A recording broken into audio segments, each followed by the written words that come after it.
الراعي الرسمي للشتا. أول ما الجو يبتدي يبرد يبقى نعمل أحلى شوربة عدس، طعمها يجنن وشكلها خطير.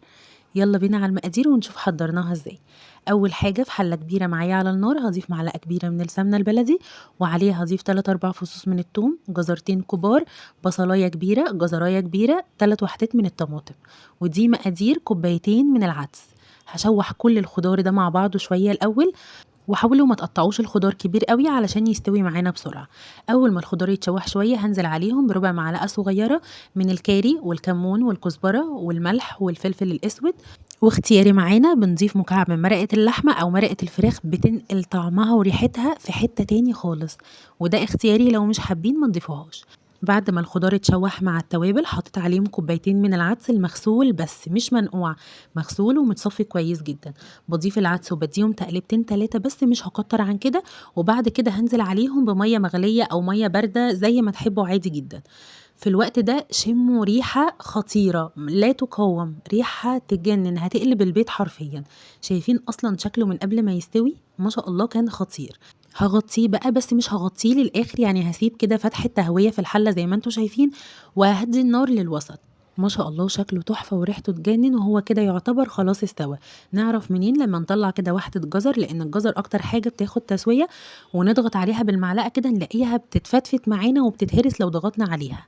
بالشكل ده كده هو استوى معايا. نقدر بقى اننا نعمله بالهاند بلندر او نحطه في الخلاط. بالهاند بلندر حتى وهو ساخن عادي جدا، يعني انا اول ما طفيت النار ضربته بالهاند بلندر كويس جدا. لكن لو هنعمله في الخلاط نستنى لما يبرد تماما وبعد كده نضربه في الخلاط كويس جدا. انا عملته بالهاند بلندر، ولما لقيته بقى يعني كريمي قوي كده وما بقاش فيه اي تكتلات وكل حاجه دابت، هزود عليه ربع معلقه صغيره تاني من الكمون والكزبره والكاري، وبظبط الملح بتاعه.